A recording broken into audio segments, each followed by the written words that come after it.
What's up, guys? This is your boy Angel from A to Z, Z Studios.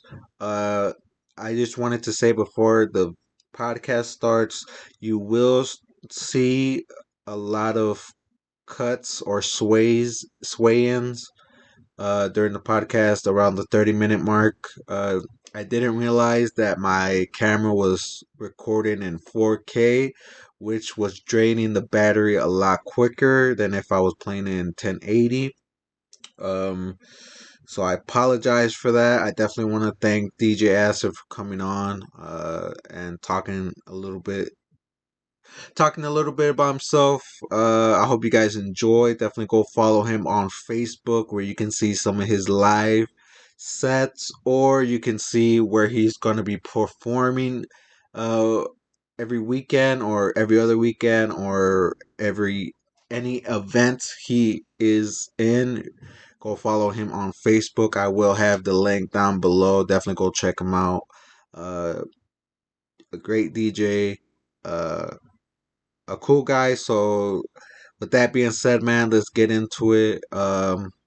Thank you guys for following so far. I hope these two episodes a week, every so often, isn't too much.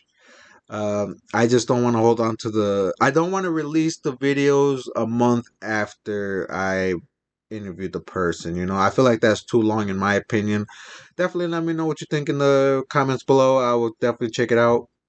Until then, guys, stay safe, stay tuned, and let's get busy.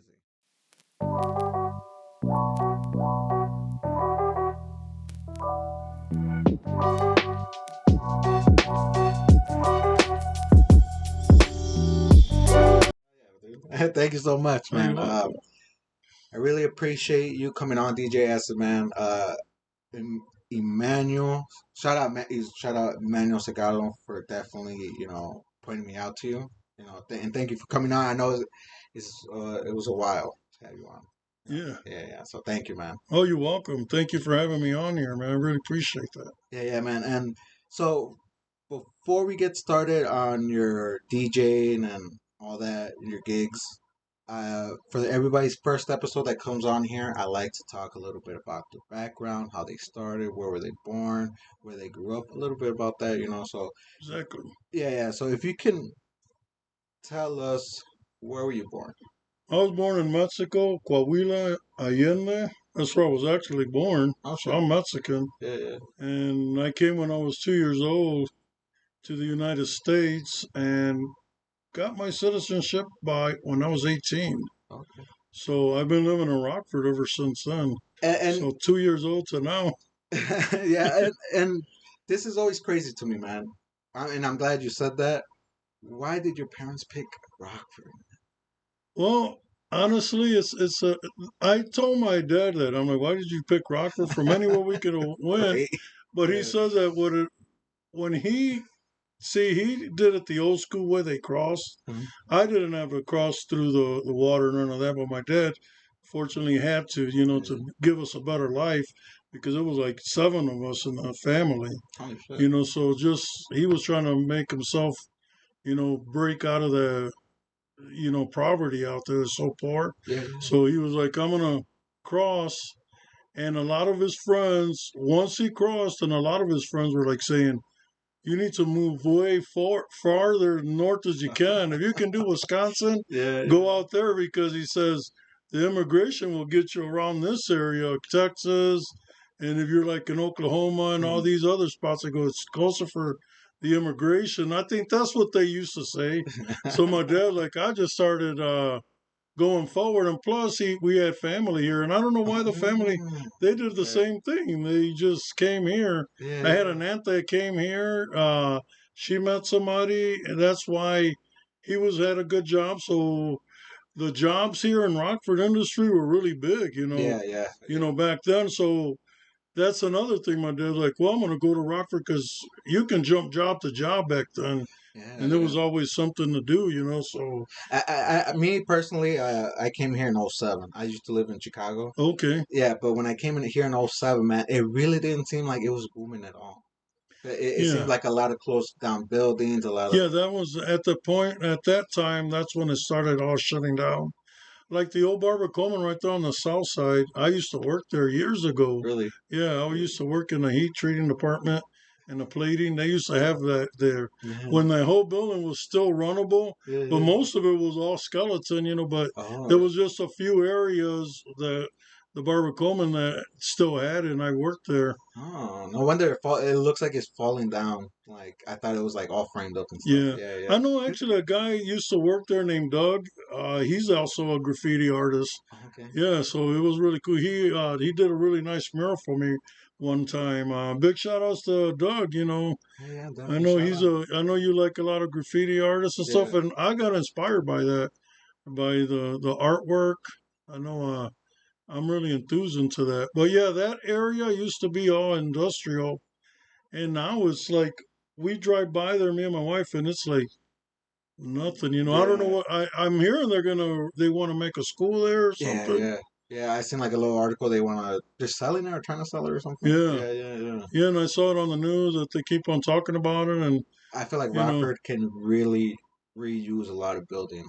exactly. That's Yeah. just too much of a building to go to waste. I know they're working on another one. Where the where did they do that hotel? Oh yeah, Right that next to yeah, it, like a block down. They're doing some like another hotel or yeah, like a another suite or hotel or something. something like Yeah, that. yeah, Yeah, yeah. yeah, man. I mean, I'm excited. I mean, I've been living here all my life, mostly my life since I was two. So Yeah. basically, yeah, I love Rockford. I mean, Yeah, and when you first moved here, when you were little, like I know that's far back, but was Rockford mus musically involved then? yeah, the how musically involved was Rockford. It Yeah. was uh with the breaking and everything else that I saw and as growing up. Hmm. Yeah, with the breaking, hip hop was all in that era. It was really picking up a lot. Man, everybody was just real. A lot of the kids that I grew up with and the groups, we're all real just connected. We were all just hang out, Yeah, yeah, garage parties. I mean, it was crazy. Just like I mentioned in Rick Monster's podcast, how I used to do my first parties and stuff. But yeah, yeah, the music here, I got very inspired. yeah. I mean, me, like again, coming from Rockford, I really didn't see that here until now. I feel like now it's like they promote it more than they did back then. Right. You know? Well, a lot of the stuff really came from the south side of Rockford. Yeah, So, if, like where you're living at now and east side of town, still didn't see some of that because south side, all the Hispanics and we did our own little south side and mostly the west side. They did mostly, the west side hip hop, south side Spanish stuff, yeah, and more of the stores were around. So it was like a little community thing. And we used to walk the streets when I was a teenager, yeah, Zamudo's Dairy Ferguson, and yeah. get together at like at Mario's Too Hype, Mario Duarte's house. We used to all go there, and I know everybody knew me from then. I mean, it's a lot different now. I mean, just the other day I was driving by down there, and I can just see how everything changes. But It sounds like in a good way and a bad way. yeah, it changed back, and like you don't see none of the. I mean, like a lot of the people are taking over, and they're not taking care of the. Back then, the I guess when I where I grew up was on Rose Street, and that whole street used to be Italian people live there. Really? So Oh a shit! lot, Yeah, yeah. what it is, it's a lot of Italians ran the South Side, Mm, like Zamudos. really? Oh wow. There's Benny's Dairy. Yeah. All those are run by Italian. And up to this day, they're still there. Oh. And Maria's Pizzas used to be there. Now it's called Joe's Steakhouse or some Okay. on Riverside. Okay. But the original owner, he used to own. It's called Maria's, and there was like other Hispanics stores around there. So yeah, the history of Rockford, and there's a lot of Italian. and I don't know if Italian mobs ran it, but Yeah. there was a lot of Italians. I know, and I used to work for Italians, like doing the granite countertops. Okay. I used to do that, Mm. and I used to do the installation for that. And the owners were Italian, and they would tell me the history of and take me to friend's house, and I would put like countertops, and I could see they had like their little poker thing there, and how they did the winery. Yeah. I'm like, man, this is actually going on underground stuff that nobody knew Yeah. here in Rockford. But I got to see a lot of it because growing up, I mean, I met mostly everybody, Yeah. and Yeah. in the community and DJing, I got the DJing part just took it over for me. Like for Yeah. that right there at that point, But yeah, yeah. I think I want to get into your the music, man. When was the first time you heard music? first time I heard music, Yeah. like as in growing up, Yeah. I was actually probably like 12 years old, and I Really? was listening to like hip hop, Yeah. Yeah. where I was seeing a lot of the breaking coming in because, at the era of being 16, 15, I was already, breaking was already big time. Okay. Okay. And, my brothers would break. I never broke. I Really? don't know how to do the break dancing Yeah. thing, Yeah. Yeah. but my brothers did. I know my brother Efren, rest in peace. I know he Mm. passed away a Yeah. couple of years ago, but of a massive heart attack. Yeah. My Rest in peace, brother. But he actually was into the breaking a lot. He was really good, and my brother Jesse was really good at breaking. I know a lot of people talk about the breaking era, and I was really right there in that era, and just listening to the music.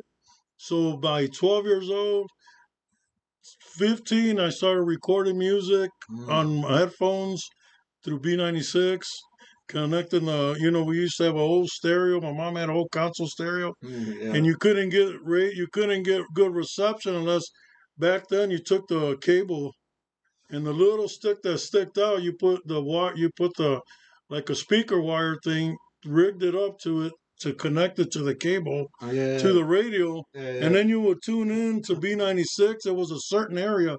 It wasn't exactly where BMX, not B96. Mm. It was BMX. It was 102.7 Mm. GCI, and then BMX.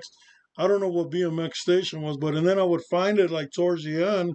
For some reason, it would come in really staticky, and there was nights on Saturday. Yeah. For some reason, it would come pretty clear, and I used to just record all the DJs because I used to have like the Saturday night dance party. Mm. Yeah. Ain't Yeah. no jive Saturday night dance party. So from like 10 to like 6 in the morning, every hour they would put a new DJ on there, or they had their resident little DJs, and that's how I started listening to house music, Mm. and they converted from hip hop to house music.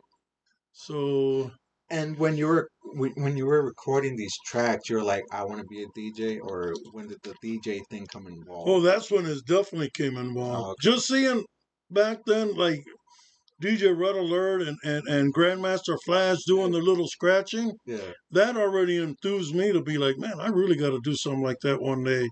Because I looked at it like when they were DJing, the crowd is looking at them. And to me, I was like, what can I do? Because I was, believe it or not, I was kind of shy myself, Mm. and I was trying to figure out a way to like, because my brothers, they were really talkative to people. I was always a quiet one. Really? Yeah, and I was like, what can I do Yeah. to make myself feel a little better and to get presented and people start liking me, and people, I wanted to fit in, Yeah. Yeah. because I'm like, okay, my brothers are more hip than I am. I'm more like a nerdy dude growing up, and I was like, what can I do? And my brothers used to say, hey, Vic, we're doing a lot of parties. Why don't you start DJing? And that's how I became the DJ. And I'm like, you know what? I'm going to get more people to notice me. And it actually took off because it feels good when you're going to a basement party and you got your setup and there's a DJ in there, and they know that you're booked to DJ that night, and you're going down the stairs, and just so everybody's shaking their hand, hey, DJ Yeah. Acid's here. That feeling, I was like, man, I like that. The center of attention. I just, at the point, I like that, and everybody's shaking my hand. And then when I would go on and start DJing, screaming my name and DJing, just that, it just made me feel like, man, I gotta, not Yeah, in a power in a bad way, but like I just felt like really yeah, pumped about it. And yeah. It makes you feel a difference in your life. yeah, If I can say that, definitely yeah. definitely correct me, man. But yeah. But before that, man, when you figure out that you want to do DJ stuff, do you even know what to get? Do you even who's telling you need this, you need that, or where do you even start? Well, when I saw, like I said, Grandmaster Flash, I knew they had a turntable and a mixer, so I Yeah, knew for the fact that okay, they got a mixer and two turntables, and they use records. yeah. So I knew already that. So growing up, I just let it go. I'm just like, I'll figure something out. And I had a cousin of mine that he started DJing, but Mm, he was DJing like what they call a freestyle, heartthrob. They call, okay. it's like more like singing music. Okay. It Yeah, was yeah, more like loving music, sad, breaking heart. yeah.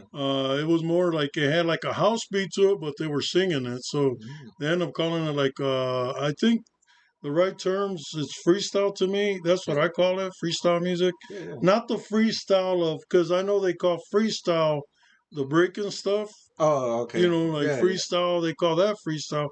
But this is more like heartthrob.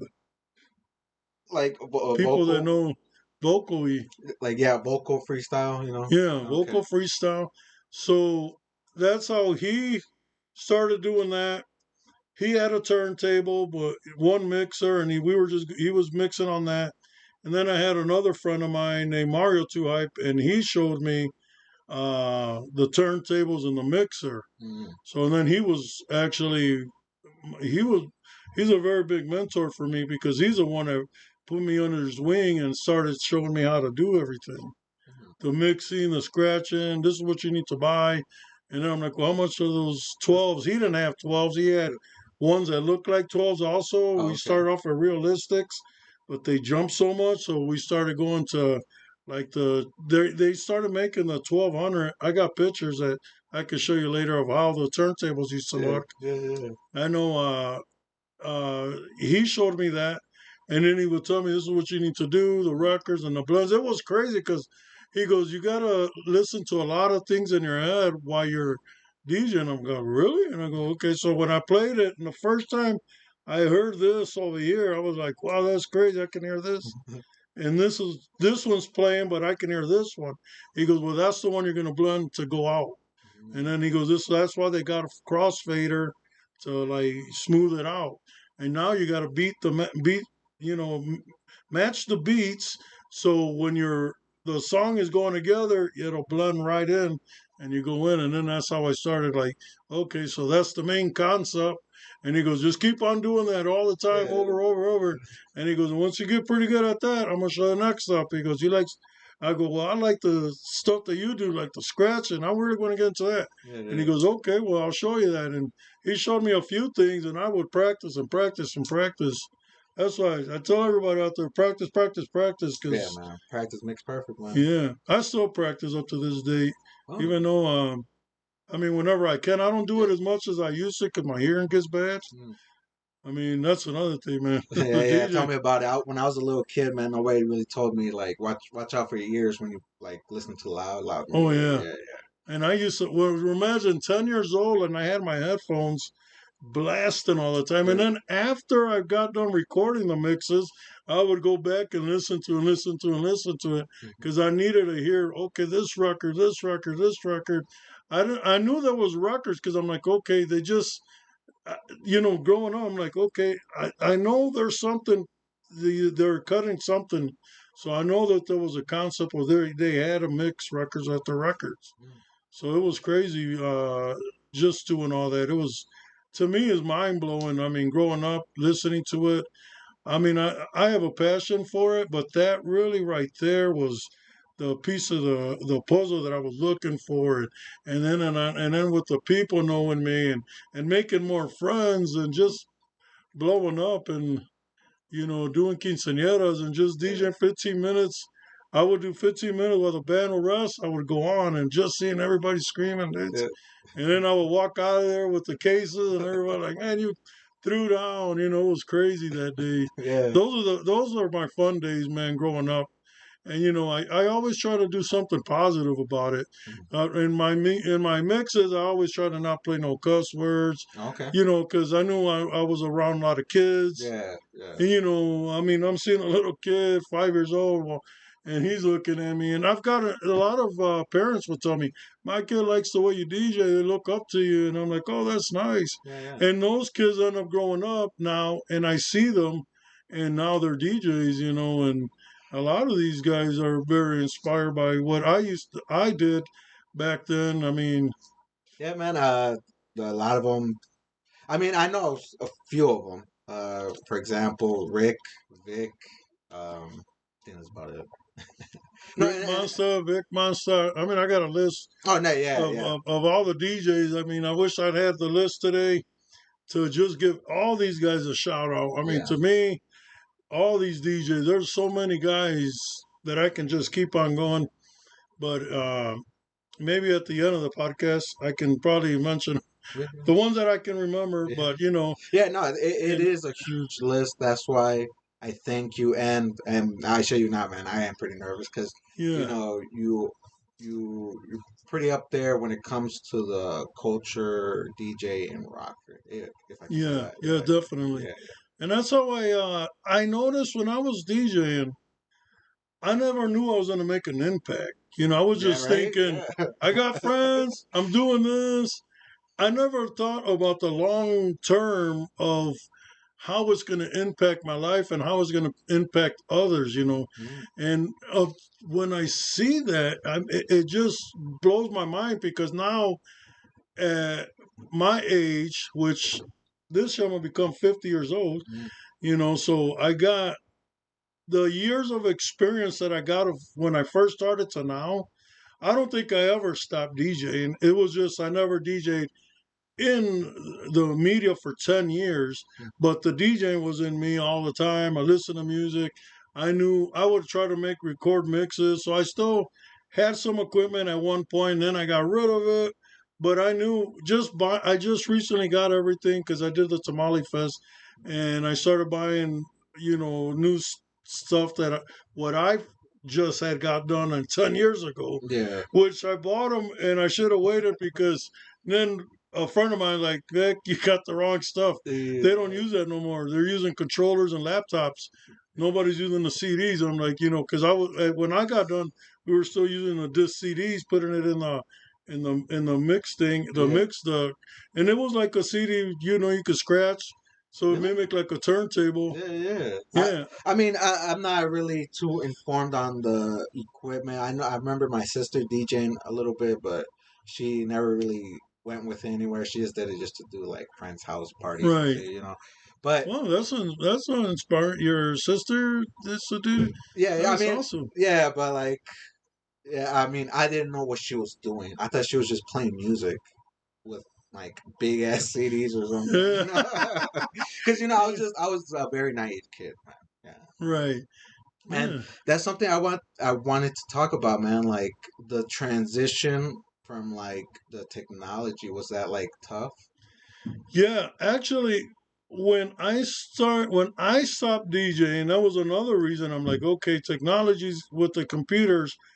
See, what a lot of people don't know that my reading and writing is not good. Yeah, same here, So, man. For sure. so my reading and writing, I grew up in special ed classes. Same here. So Yeah. my reading wasn't that good, and that was another thing of me being very shy because a lot of people being smart takes you to another level of breaking through anything. You're not scared of anything. Yeah. Yeah. But with my level, that's what I was scared of growing up, and that's why I was like, what do I have to do that I can? I can't be like a regular guy, just sit there and read, do whatever. My reading is like that. I don't know that you had the same thing. You said Yeah. you Yeah. did too, Yeah. right? Yeah. And it's awesome that I mean, that's why I love graffiti because they use letters, but my graffiti is not that good because it's hard for me to like combine the letters and shit. Like right. yeah. I mean, if that makes sense. Yeah, So it does. That's exactly what it came down to it, and that's why. when the technology started coming in, I'm like, okay, I don't know anything about computers. Yeah. The friends that did knew about computers, they were always busy, so it wasn't like they just, oh man, it's just like having a smartphone. Oh, come on, man, you just plug it in, and you know, nowadays they teach the kids a laptop. Mm. Back then, I didn't know laptop. I had actually dropped out of school because the school was getting too hard. I couldn't even read and write. I was like in ninth grade Mm. and getting, bullied at school because I looked like a regular kid. I wasn't like, walking around like the mentally ill kids, Yeah, yeah, yeah. which I grew up with. And I looked at them normal. Like to me, I would sit there and people would look at them like, why are you talking to that guy? It's because to me, it's like, they're normal kids. To Yeah, me, yeah, we're yeah. talking. I mean, I don't know how to read, so I'm thinking I'm in his book. Yeah, yeah, yeah. The Same. same thing. So that's one of the things that the technology just to me was like it's gonna be too hard for me to put all my CDs to burn them down to do that. I mean, I do it now because thank God my wife's a computer genius, Oh, yeah, yeah, yeah. so she Shout helps out. me so much with all this. Yeah, So that's definitely. why I say on my page everything. If it wasn't for my wife, I don't think DJS will be reborn. But that's one of the reasons Yeah. I came back because I saw what she could do, and I'm like, and other friends of mine helping me also. I was like, I put those two together, and I'm like, hey, DJS should be alive. Not because I got a midlife crisis, because a lot of people have been saying that. Oh, really? Yeah, they were Yeah. saying, they're like, you just came back and you got a midlife crisis. No, I don't. I just came back because Manuel really reached out to Okay. me, and he kept on reaching out to me for years. Yeah, he was Really, telling me. Yeah, yeah, yeah, Manuel yeah, Salgado, he was reaching out to me to do Tamale Fest because we really want you to come back because I want somebody with the community background and just putting you on the stage again, Vic. I mean, because I DJed for his wedding, and I thought, that would be awesome. And I was like, at the time, I'm like, no, and then it was 3 years went by, COVID hit, and then I couldn't do it. yeah. Oh, yeah. 2 years after that, he kept on telling me, and I'm like, I don't know, I don't know. And then, being married, I'm like, I don't know if I want to get back into doing something like that. But my wife's like, you know what? If you feel like doing something like that, I support you. So I'm like, that's what I wanted to hear. And I'm like, you know what? Let me give it a try. And he had reached out to me for the 2000, what was Yeah. it, 20? Yeah, Tamale Fest. Yeah, yeah, yeah. He reached out to me, and I thank you guys for that. I'm always going to have you guys in my heart for that. Thank you. Appreciate it.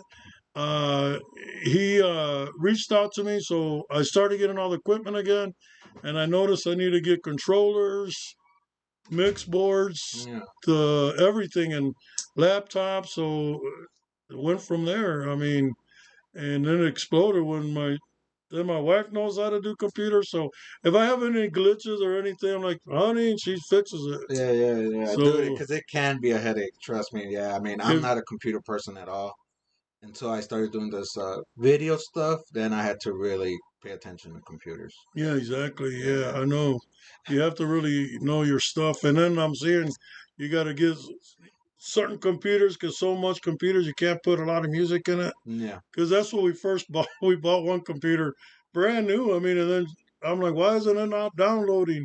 And then I called a friend of mine. He's like, it's because my wife's not doesn't know how to do the DJ thing. She's good at software fixing stuff. Okay. So it was kind of like we were trying to figure it out. Not that she didn't know how to do it. She was just trying to figure it out because she's like, okay, what's the concept of what is it that we need? So and then I can break it down. And then my friends were like, yeah, just get a bigger computer. And then she goes, yeah, I kind of figured that. So, you know, she thought it was a certain thing that I had to do, but it wasn't that. It was just I knew that it was. I know I just we think so much music, man, is Mm. and it takes a lot of RAM. Yeah, yeah, that's another thing too, man. When I first started doing these podcasts, they weren't downloading. I was like, what the hell? I thought it was too much memory because, like, it's a whole hour and a half recording, you know? Right. And then, I mean, I had to, YouTube is my best teacher, man. YouTube really helped me a lot. So now it's just like a simple click here, click there, and then boom. Yeah, and also, man. Yeah, so I really thank her for that, and I thank a lot of my friends that showed me how to use a controller. That's another thing. The controller, it came really easy to me because they showed me one time, and my thing was being a little artistic on disability for reading and writing. My way of doing things is if you show me one time, sometimes I'll pick it up so quick and I'll learn it. I'll master it. For some reason, my brain will start working like that. Yeah. It's funny because, and then my friends are like, "You didn't even read the manual." And I'm like, man, my brain just, I don't know how to read the manual, even if Yeah, you give it to right. me. So I just figured it out mechanically inclined. Yeah. And I started figuring it out. And then what made it so easy, I used to use the record. So the concept was still there. I'm like the records, the beat matching. But now it's just so easy because now you got the BPM right there of the record, of the number of the record, or now it's in the computer. So everything is so easy. You can just like, oh man, all I have to match that number to that number and blend it in really nice. Back then it was like you had to listen to, you have to have the ear. Yeah, yeah. And when you first started off, how long did it take you to like really get your groove when you first started? Wow, it took years. Oh, years. It Yeah. doesn't. Nowadays, you can be a DJ overnight Yeah. because it's so easy. But if you're doing it on the records and you're just staring at them and trying to see what you got to do, and if they tell you the first concept, it'll at least take you about 6, 7 months Mm. to just even figure, okay, I got it. Because you got to watch your levels, everything. And there's a lot of little things. It looks easy, but it's got some art to it, man. You Yeah, really got yeah. to know. Yeah, I really, because at first, like I said, when my sister was doing DJ, I didn't know what she was doing. I thought she was just playing music. But now that I'm older, I'm much wiser. Still, Yeah, still a little bit soncito, but right. you know, now, dude, I really appreciate what DJs do. Yeah, Yeah, man. definitely. Yeah, man. And I do too. I when growing up, I realized the stuff that I had to go through. Um, that's why I appreciate a lot of the DJs also because just seeing what they went through, and then I had to go through that, and then I go back and I'm like, man, Grandmaster Flash, all the stuff that he did, Yeah. he was an artist and created it. It was simple stuff, but at the same time, he would take a certain record, a sample, and mimic that over and over, or do something, and then. Nowadays, if you hear a lot of these rappers, if you hear the background, not a lot of kids don't understand, but like some of those songs are from samples from back in the disco era Yeah. when they did. So he took a lot of that and started making his own little tracks. And I noticed that, like Biggie Small, I mean, he used a lot of certain tracks that were back then. If you start listening to Breakin', you're like the true original songs. Hmm. They're like, wow, they made them into what it is now. Yeah, dude, that's another thing. DJs opened my eyes was they do a lot of sampling, Yeah, and those samples do get used a lot, a lot. and that's one thing I like to do too. I'm not just a regular DJ, but I have a really good ear on recording. Mm. My mixes are super tight. They're like, and I wish I had the. I know if I get into the computer recording, yeah. I mean, I can tell people I don't care. Maybe that's. Should we go into that or what? No, if you want, man. Yeah, we're back. Um, yeah, did if you don't mind me asking, at the same time, you can say no. When you were DJing, did you ever use weed to like Yeah, help you? I back then growing up and being 18, I mean, it was like a popular thing, smoking weed. Yeah. Back then, I've tried it quite a few times, and I would get high here and there. And drinking was, but not as much as Oh, really? weed Yeah. smoking. Yeah. Because back then they had regular weed. So back then, growing up in garage parties, everybody used to do it. My brothers and cousins. I would get high here and there, and it was smoking weed. I mean, yeah, DJ Acid did it before us. So I mean, I stopped because it started getting into the point where they used to say hydro weed. My brother like, hey, this is hydro weed. You Okay. want to try Yeah. this? Yeah. I'm like, Yeah. okay. And then it would get me. Yeah. To me, my brain it wanted to explode. It was like too much for me. I got anxiety off that. Okay, yeah. So just smelling it, I'm like, no, I don't want to go back to that. I Yeah, don't. I mean, yeah. Don't get me wrong, man. I may look young, but I did start off with regular weed shit, and it went up from there. Right. So, dude, trust me when Well, I now tell you. we're in Illinois, so the smoke we have and everybody does Yeah, it, so it doesn't matter anymore. And it actually, I'm hearing it relaxes you. I mean, it helps a lot of people that do have anxiety and stuff. yeah. See, That, when people tell me they get anxiety from weed, then I tell them to smoke CBD. That one's a good body high, man. You don't get none of that paranoia. And mm, I'm not one of those potheads like, oh, you got a backache, smoke weed. Oh, you got a toothache, smoke weed. It's like, oh, you want to relax your body after you get off of work? Oh, man, hit some CBD, man. Like, you don't want to feel that paranoia? I definitely recommend CBD. oh, that sounds good. Yeah, 'Cause I tell my wife, sometimes I use a little bit of alcohol here and there to relax because I have a back injury from yeah, work, and so I use that sometimes to cope. mm, Because the pills they're messing my stomach up. yeah, man. The all the pain medicine, Oh, yeah, so I yeah, don't yeah, take yeah, that no more. yeah, man. That, I don't even like it because it makes me feel like groggy. I just yeah, man. Anything in the pill, man. It's not really. I mean, it depends. Some things do help, but a lot of it, like painkillers and all that, anything for pain is not really good right. for the body, man. Yeah, and that's how it's. And back then, I used to do a lot of working out, so I was really healthy and very good in shape. Yeah. Because I was just like, just I did it because after my mom passed away, Mm, that was another thing why I stopped DJing because at the year that she passed away was 2010, mhm. and that's pretty much when I started wrapping it up because I was so depressed. I went to a depression because Yeah, yeah, my mom passed away. I mean, it's the hardest thing when anybody's yeah. parents that close, and then Hispanic people, you relate to me that we're so close to our parents. We even want. It took me a while before I moved out of my house. Oh, really? Yeah. I Yeah, I mean, yeah, just same here. I mean, yeah, yeah, my wife came along, and when I met her, and she was like, "Hey, it's time you need a family. I need a family," and I was like, "Yeah, it's time." All right, I'm like 48 years old. Not yeah, that I was a yeah, lot younger. yeah, yeah, When I met you, I was like what, 42. Yeah, yeah, yeah, so yeah, yeah. No, I definitely can my relate. dad was probably like, "Thank God, get him out of here." Not Well, the but I mean, we're so close. yeah. I did move out a couple times, lived on my own, moved to Florida, moved here, Oh, okay. Yeah, yeah, and I just the love that I had with my mom and dad.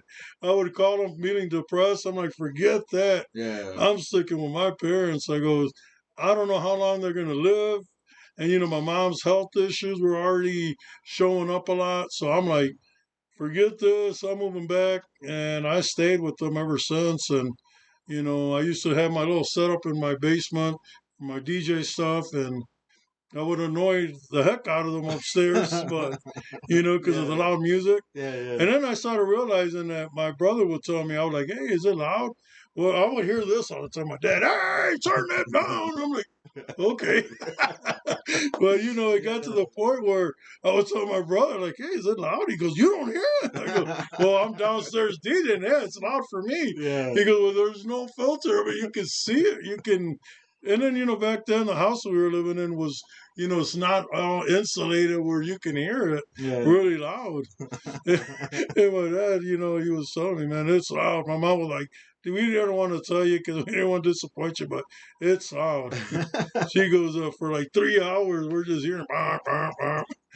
Yeah, and dude, so yeah, so when you retired, before you retired, like where were you doing your shows?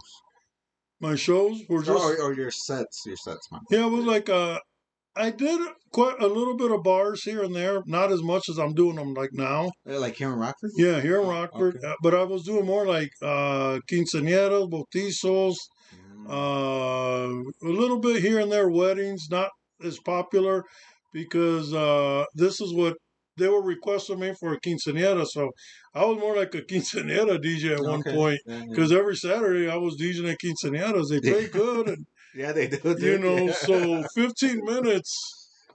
I would go there for 15 minutes. I would do two 15-minute sets, one in the break, every breaks of the conjunto, you know, the band. So they would give me 15 minutes to 20. Sometimes they're like, "Man, you're killing it. Go another half hour. We're tired." You know, like, okay, you know. No shit. Yeah. But you know, the guy goes, "I'm paying the band this much. I need them to go on." I'm like, okay. So we would work together. I would work with all the bands, and they knew when I was there. They're like, man, this is going to be a good night because Yeah. we get them going, and they got the party going, right? Yeah. I was like, man, I can't compare to that. He's like, but you're hip hop, house music, whatever, you're scratching, whatever you do in those 15 minutes, you got. They don't want to stop that, and then he says, "You got you." I see the little kids, Mm. and then they do the circle and they start breaking. Yeah. You know, that was my style, man. I loved it. I like, And what were you playing? what was I playing? Yeah, yeah, like the Like old school hip hop, a lot of house music, yeah, because I break definitely beats and stuff like that. I definitely grew up because my sisters grew up around house music. What? House music. Oh, house music, yeah. Yeah, yeah, That's one of my original, that's my bread and butter. That's what I love. yeah, Like house music. I like electro house, acid house. That's why my name is DJ Acid because yeah. that's how my name created from listening to acid music back in the days. You know, never did the drug. I know people think, oh, Yeah, now that's what I want to ask you. How did that come? You know, the yeah, DJ Acid. DJ Acid came because I was listening a lot of acid music, and that's the news. Have you ever? I don't know if you heard of the acid music. I mean, I might have heard it, but like right off the top, no. Man. Because when acid was used a lot, the drug acid was used a lot. They started getting into really. That's when. That's how you know nowadays how everybody starts getting the videos and all that. You know, all those drugs that came out with that. Yeah, So acid was a certain type of music that was like mimicking that. So you're hearing it, and then when you're visualizing it, you put those two together, which I imagine that's what I've been told that it's like it brings a high like in 3D form. yeah, yeah, Because you're listening to it, you're visualizing it in your brain, and now you're just like, you know, they got 3D now. You can, yeah, like, I noticed you have the 3D glasses. So if you're in there and you're high, you're like, wow, this is cool. yeah, So that's how it was back then. They didn't have that now. So that's what I'm assuming. And I just like the beat. I never done the drug. Mm. I never got high listening to it or was drunk. I just listened to it and I like the beat. And I'm like, okay, I can relate to this beat. And then the little sounds that it goes up, high, low, to do the the acid hmm noise. yeah. So they called that noise acid. So that's what it was. It's like it sounded like melting. Okay, yeah, So buddies of mine when I first started, that's how they told me, hey, why don't you what we were going to do a garage party. I was like only like 18 years old, 17 at the time. We were going to do a garage party. We bought a whole bunch of beer and put it cheap beer and put it in a keg, yeah, or not in a keg, in a barrel, right? So it was cheap, Michelob, whatever it was, yeah, the cheapest beer. I mean, old style, you know, yeah, Colt 45, them big things in there. yeah, So we had all that in a barrel. I created my speakers by wood speakers. I made them out of wood, you know, like how you got right here, and then I'll just cut the hole out and put a tweeter on it, square, and then okay, I would go in the lights that would go like circles.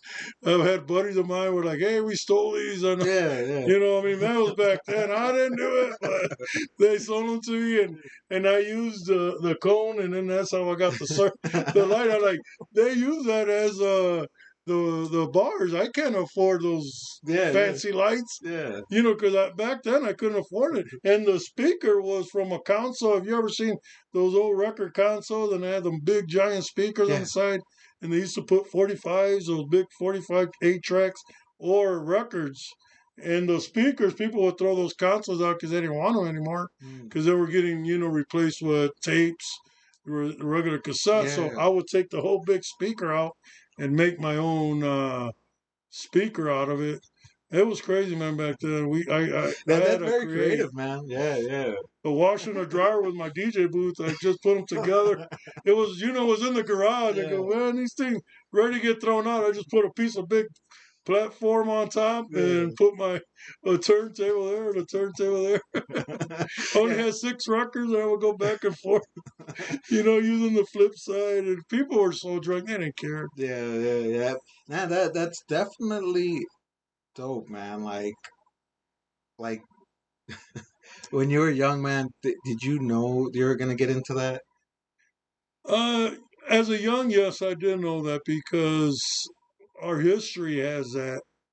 I mean, my grandfather, great grandfather, I noticed that my mom was telling me stories that he had clubs, Okay. back when he was back in the 40s Holy and shit. when he was growing up. Yeah. He owned bars and stuff like that. They were like strip joints, but he had the music and he knew his music and stuff. And my mom, like, he always likes having music.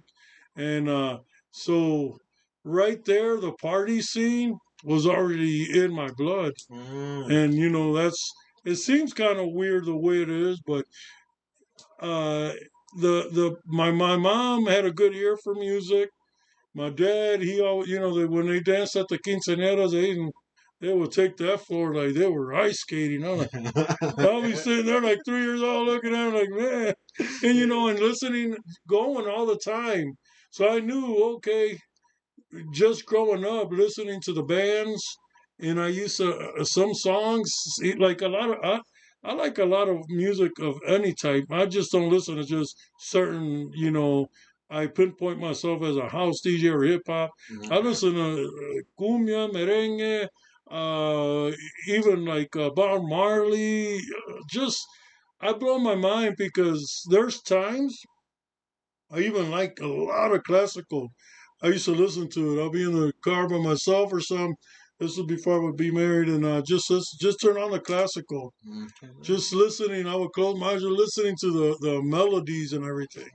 When my hearing was really perfect, Yeah. and those things got me to the level where I'm at on recording. Because and then I started realizing when I record in every little symbol and where am I going to fade this out to bring this in, all that, and the editing became a lot better because of my listening.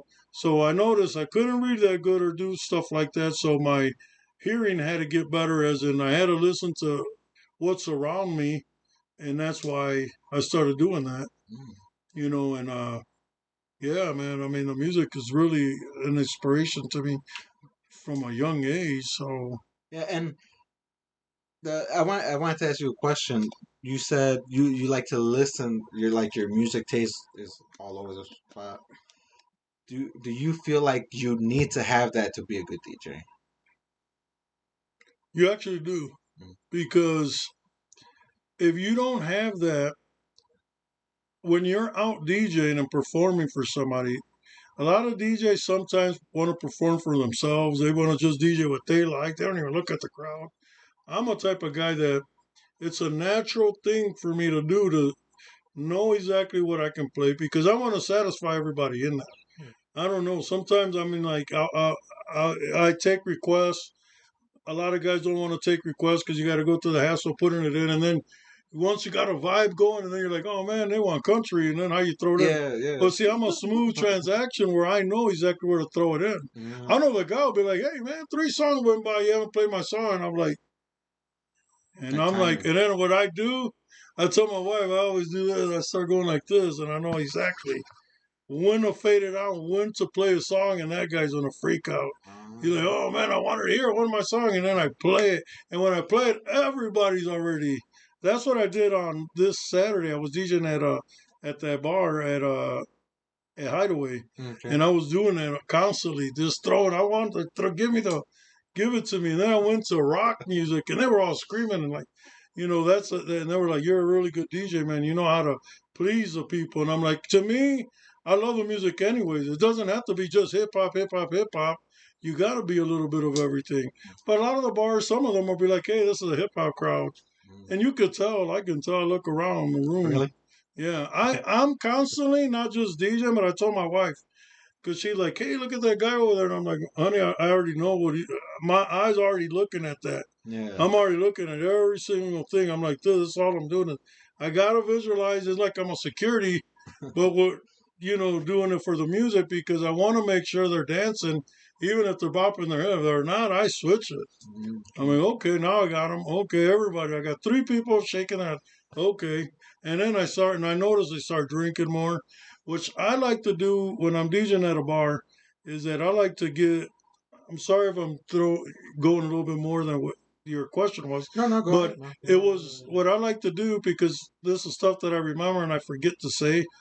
What I like to do, like when I'm DJing at a bar, I like to watch the numbers, how the guy is selling, how the waitress is, because they usually tell me I didn't make that much of a tip, or they'll tell me, it wasn't that good last time. She goes, I don't know if it's the vibe or what, but she goes, I made pretty good this time. And that's what I kind of noticed. I'm like, okay, let me see what I can do.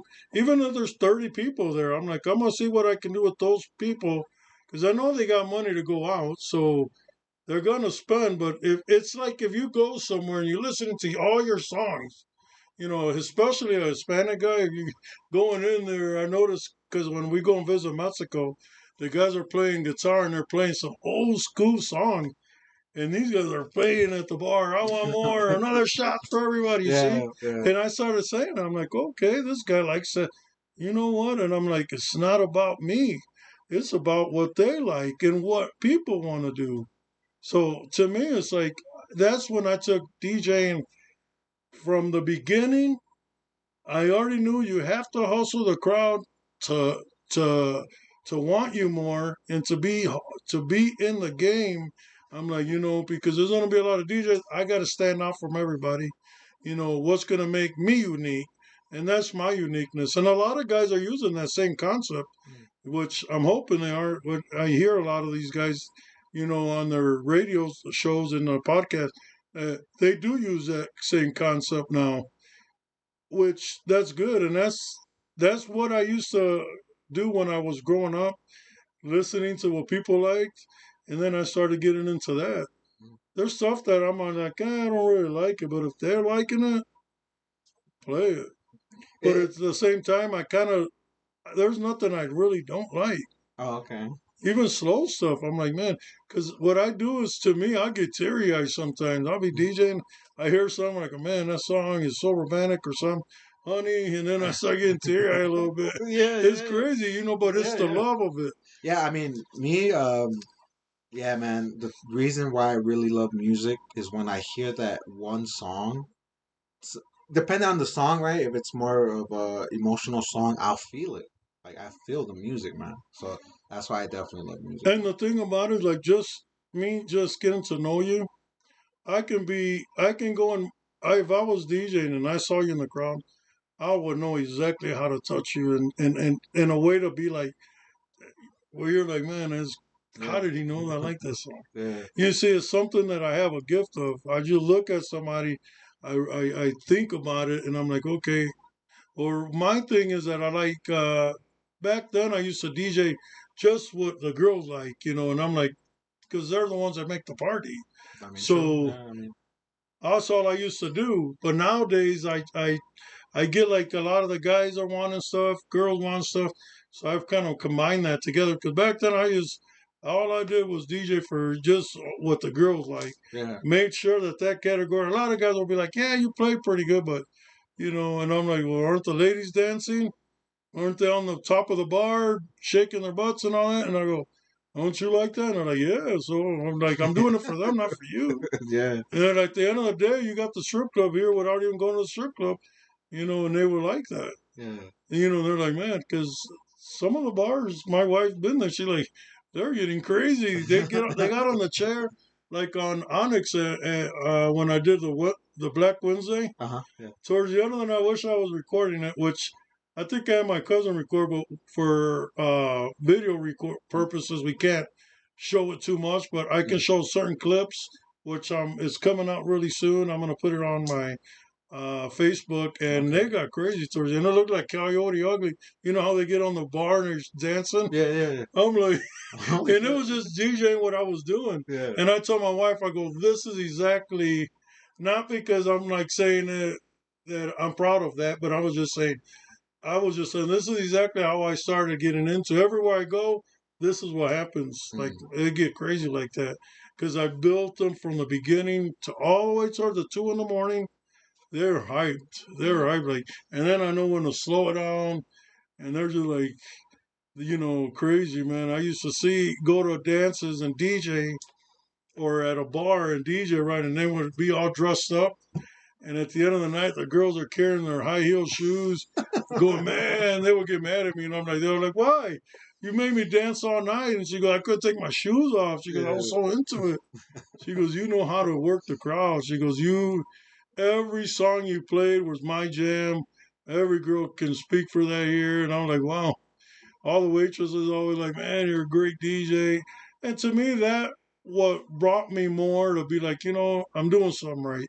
I'm thinking that's my little gift. That's when you see DJ Acid, that's what I do. Is I like to crump it up, do that. Yeah, yeah. Even though my brother was saying that's old school using crump, Yeah, they yeah. don't use that no more Yeah, I because know, they call yeah. it lit. And I was like, oh snap! Yeah, Hey, I'm old school, so I'm using the old school vibe. yeah, yeah, and that's one thing I want to get into too, man. Like when you did come back from retirement, man, was there a huge difference in the crowd, or was it just the same thing but just younger faces? Yeah, same thing, younger faces, but I noticed they did change a lot in Music the realm. music, the hip hop.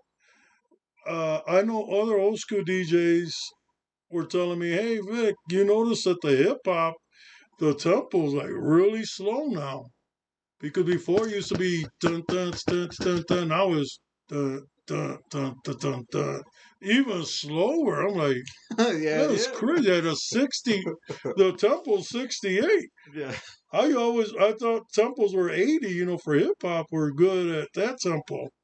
And, because I'm 50 cents in the club, yeah. you hear that beat. Now you listen to something that's really slow. So, yeah, the transaction really took its course. And I think, I mean, it is just my opinion, perspective. I think it got slower because the drugs The, just got crazier, you the know. smoking and the weed and stuff, I Yeah, think and that does make sense. I mean, the drugs are getting more powerful. They just want to be like this, chilling. yeah, yeah, They yeah. just want a chilling vibe. And I get it, man. To me it was like, because I know the music too good, so if it with me, I was like, I get it. It took me a little bit to be like, man, this now I gotta go to some slow scratching. And then that's what I was thinking of doing, more like of a cutting and scratching really slow, like a lot of the DMC guys do it. Yeah, yeah. Really slow. And I don't know if you know anything about the scratching, how fast scratching, of house scratching, and then there's transforming, Yeah, and then there's like really yeah, no, slow. categories and stuff like that. No, I really don't know, man. I just know scratching. That's about it, you know. Yeah, But anything with like turntables, man, it just looks the same to me, you know. right. That's And what. it's weird how they call it scratching, because you think it's scratching your arm or something, but actually it's the record that was getting. It was actually being scratched from the diamond needle, and Yeah, yeah, and that's after what. a while you'll notice that it'll be white there because you're using it so much. Yeah, and that's another thing too, man. I didn't know like you had to be careful with your vinyls because Yeah, you can really damage it to the point of no return. yeah. If I'm wrong. Well, when you're using, that's why they used to make records. They were called scratch records, and they had a lot of little. They would have like, this stuff is fresh, and they will play this stuff is fresh, this, like over and over. Okay. So you can scratch that one, and once that one got worn out, you go to the next one. Mhm. But nowadays they're using needleless little things that I don't know what they're called. They put them on the turntable, and they don't, you can use it that way. Mhm. But the controllers, it's all digital, so you can scratch all you want, and you will never ruin Yeah. the quality of the song or the scratch. Yeah. So. And that's another thing too, dude. You sold all your equipment that you had before you retired, right? Right. And then now that you're coming out of retirement, or you've been out of retirement, like you got all the equipment over again. How was that, man? How was it to get it all back? Yeah, Oh, crazy. because dude, I mean, definitely It's correct. expensive. Yeah, there you go. I was gonna say, correct me if I'm wrong, but that shit is not cheap. No, not cheap. And I mean, a little thing like actually, you that know can what? be. I'm buying it twice because I bought speakers, I bought everything. And I'm realizing I should have waited a little longer and talked to the right people because they're like, oh my God, Vic, you bought the wrong stuff. I mean, Yeah. those speakers, it's because I was like, okay, I'm old school, so I know the quality of speakers. Mm. And I'm like, okay, the pricing, I'm like, that sounds like a good buy to me. Yeah, yeah, But reality, quality, you got to pay for it. The speakers that I'm looking at now, for one of them is over 2 grand. 2 grand. Yeah. Holy shit. So I'm like, I told my wife back to the drum board, I'm going to get rid of all the stuff I got. Yeah. Keep the controller, but all the speakers, the lighting is okay. I got to get more lighting, but the speakers, I got buddies of mine that are, if I need to do an event or anything, I have the equipment out. Oh, okay, But okay. for my personal use, I have, and then I don't have to be borrowing no more, whatever. But the speakers that I do, they still work. They still do the job. They're brand new, but the quality I can tell when I hear a QSC speaker. It's QSC, I think. The quality on that compared to the one that I got, you can tell. You can raise it really high, and it just comes super clear.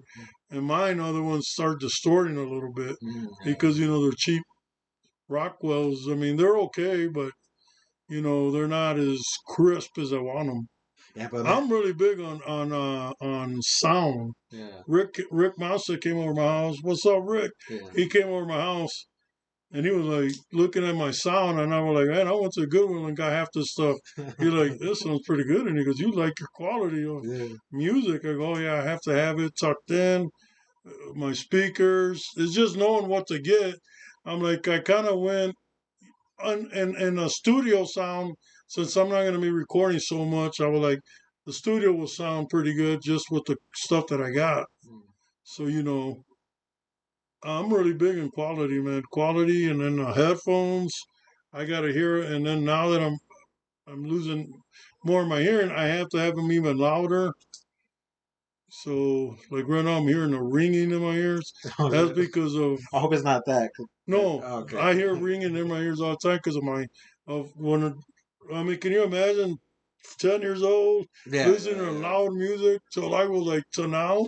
I mean, yeah, man. I show you not. If there's a certain volume that passes by my ear, it hears like I hear like static Really? in my ear. Yeah, yeah, yeah. But that's because Is I. it going like Yeah, yeah. But me that's too? after a certain level or frequency, my ear starts to get like that. And, yeah, I can't really listen to I music. used to do over the road truck driving, and you have to have a physical every 2 years. Mm. And the lady was like, "Okay, you're gonna do your normal physical for years," and she would just say, "Cover your eyes" or whatever, and then she would just whisper like letters, and she's like, "Okay, what letters did I say?" I'm like, "Man, I didn't even hear you say anything." She's like, Oh "I was shit. whispering it." Yeah. She was like that close. Yeah. She goes, "Uh oh, you're gonna fail your test, and you need your CDL license." She goes, "I'm gonna put you in the booth, and you're gonna have to do it that way." And then you hear the beep, boop, Mm. boop. Yeah. And I was just like, press. She goes, "You went too crazy. You failed the test too there." And I was like, Holy shit. but I was like, man, I heard it, and I would press it because if you think you hear some, press it. Mm. So I'm like, okay, I hear beep, beep, press, press, press, press, press. So that's when she was like, your hearing's getting bad. She goes, I'm going to pass you because you did do a lot of them correctly. But she goes, your hearing is getting close to being deaf. And I'm like, Yeah, yeah, man. Does that scare you? If you don't mind me asking. yeah, it does. But that's why one of the reasons, that's another thing, not just because my mom passing away, technology took over and my hearing was getting bad. Those were the three main things. My mom passed away was already one of the reasons because I would work at a regular job and DJ on the weekends, And she would tell me, she goes, "You don't need to be doing that DJ stuff no more. Just Mm, find a better career and do that." I'm like, you know what, Mom, you're right. And that's when I went to truck industry, and I'm like, I'm gonna get paid way more. I'm gonna be over the roads and all that. Uh, and I was like, my hearing is getting bad. I have to wrap it up. That's the only reason I really I'm skeptical on continue doing the DJing thing for another long term. I think I'm only here for a short term on music, and then I have to really start slowing it down because I've been wanting to record a house mix or mix to put it out there because the editing but I have to listen it to it loud. mm, Now I don't listen to it on my headphones anymore or my loudness because at the time when I was living at home, I'm on like too loud. I forgot to mention that that's when I started listening to it on my headphones. So I would mm. record everything through headphones and mixing it through headphones and practicing through headphones, and then it's loud. Yeah. No, So dude, yeah, trust me, it I was, know. it, and the doctor even said, he goes, man, how long you been listening to music so loud? I get to the point if it's super loud, I get super dizzy. Oh Like shit, really? my vertical starts getting like crazy. Yeah. Like the other day, I was grabbing out the stuff. I told my wife, she's like, turn it down, it's too loud. And I lowered it. I'm like, oh man, my monitor was, because I don't notice. I'm listening, paying attention. All of a sudden, a high frequency will hit, and oh man, it throws me off. Yeah. But Yeah. I mean, this is what I've seen. I don't know for sure if it's 100% real, but there is some DJs that are actually deaf. Really? Yeah. The vibrations, they feel it. The frequency, you know how it has a vibration to it. They actually that's how they Oh DJ. wow! I hope I never get to that point. Yeah, I know. Yeah, I may be wrong. I may be wrong, but definitely correct me in the comments below that it's. I think it's a female and an Asian guy. I think. I Or think I've heard of that. I think I've heard of the female. I think is DJ Lori.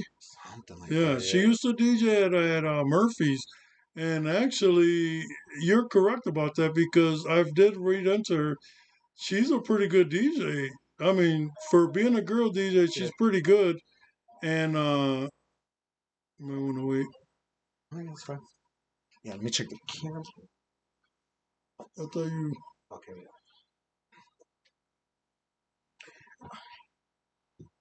Okay, take two. Yeah. You done? Yeah, DJ Lori was a DJ that I noticed she did have. I didn't never talk to her, but I think in one of her videos, because I seen her and they were saying that she was pretty deaf Yeah. and she was slamming the house music. I don't know. Now with the technology, you can tell where it's coming in and what's with the Serato, so you can see in and out. So that made it probably easier for her. But back then, she started back in the era that I was growing up. I think, Oh shit. Yeah. yeah, Yeah. because she was using CDs, and that's a little harder to do. I see some videos of her back in the days. I'm like, man. So she is a pretty popular DJ out of Chicago. Yeah, and that's crazy to me, man. Because it's like, how can you do music without listening to Exactly. That's it? another. I guess I might be the type of guy that if I lose a certain hearing or a certain thing, my brain will just start, like I'll master something right away. I'll figure it out. But I think that once I don't know, man. I love the music and I want to continue. But like I said, this year I'm gonna be 50 years old, which I want to do a really big party for my birthday. No. So be on the lookout, party people, if you checking that out. It'll be for September, sometime in September. I September? want to, Oh yeah. shit! Yeah, September, my birthday too. Really? Yeah, 20.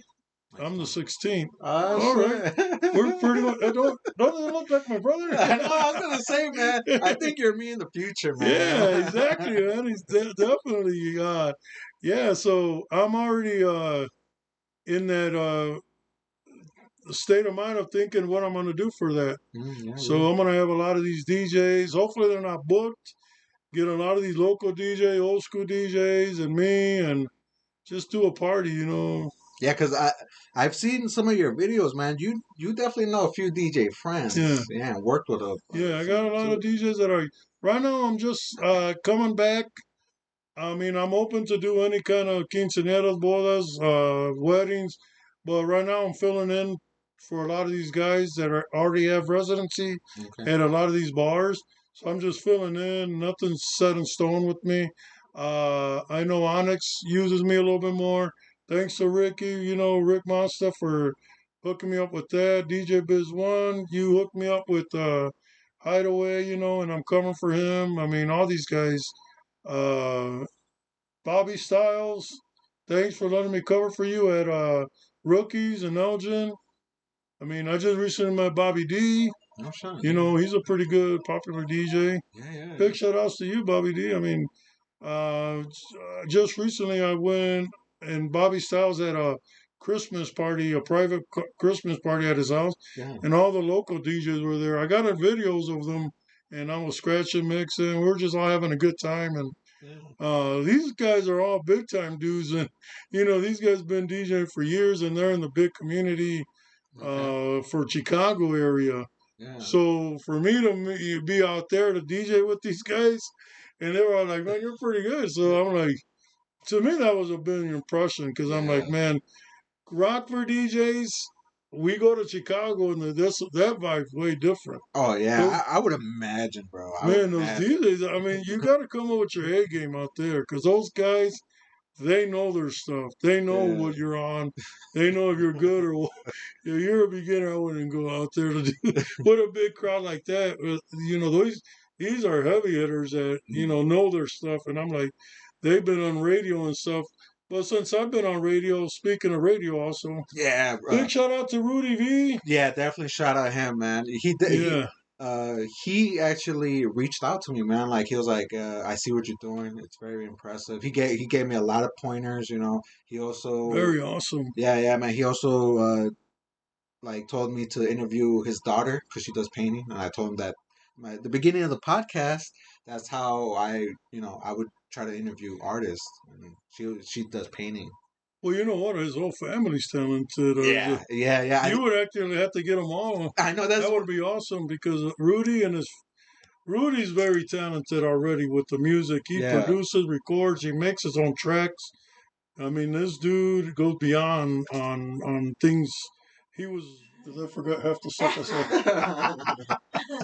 No, but we're fine, man. We're still at like 36%. It's just yeah, I think it's just the camera or the batteries are going out. Because I have had like 2 hour podcasts. Okay. Yeah. But we're at 113.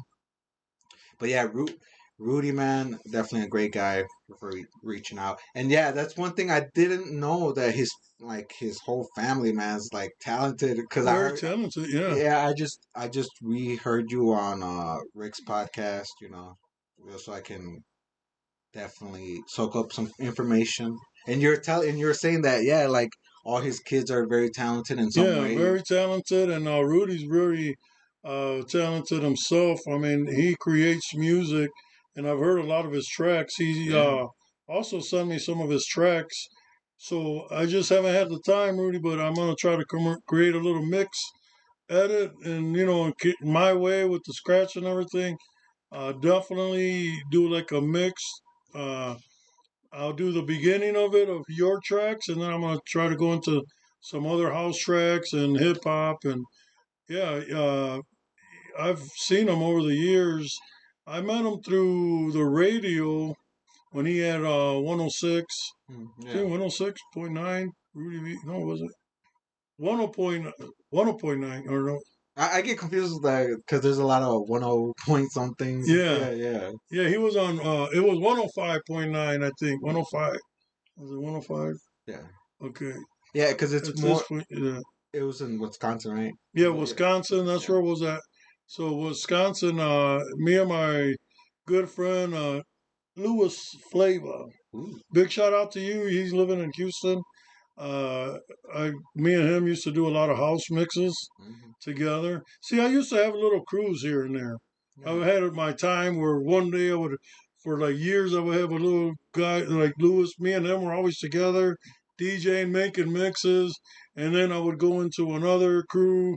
I had DJ Double D. His name's Daryl out of Wisconsin, and back then there was other guys that were coming on me, and we would work together. But me and Lewis did a really good part of my career in the time that he was living here in Rockford, and we got hooked up to go out there to 105.9. And Rudy's like, "Hey, I like you guys. You guys do pretty good." And the only way you would be on that show, you had to DJ live Okay. on records. Yeah, And he's yeah. like, "No, don't bring me no pre-recorded mix, because Yeah. pre-recorded mixes that sound like, let me bring a pre-recorded, Yeah, yeah, because yeah. live I don't want to mess up."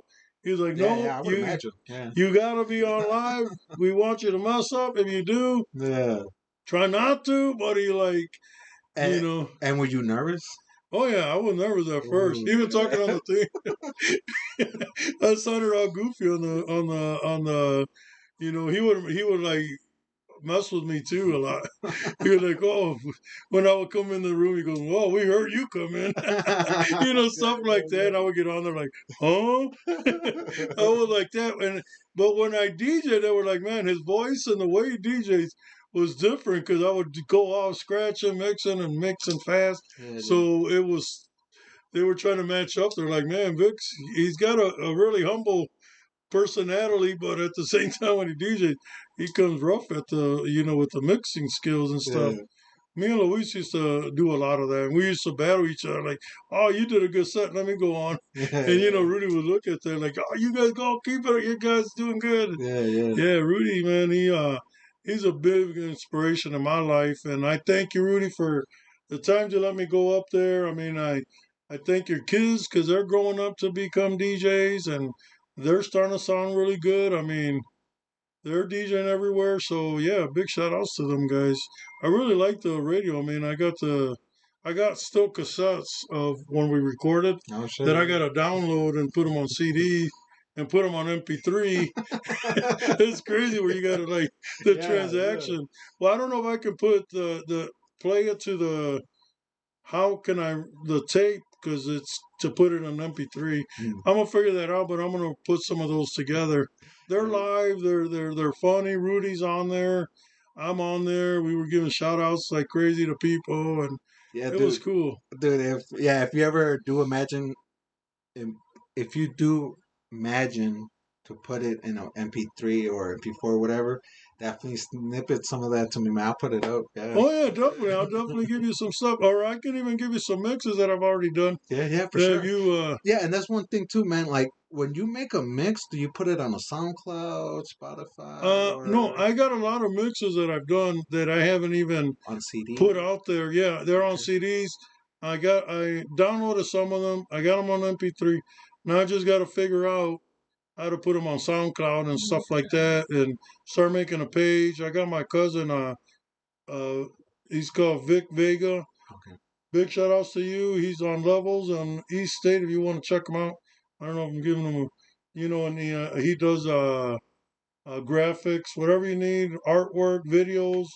He does the drone videos. Oh, really? Oh, Yeah, shit. he does a lot of stuff like that. So if you ever need some work done, go to right there at Levels and ask for Victor. That's his name, Okay. just like me. Yeah, yeah. So yeah, he's gonna do a lot of my graphics. He's been doing a lot of my graphics, like on the bar of Onyx, all those flyers.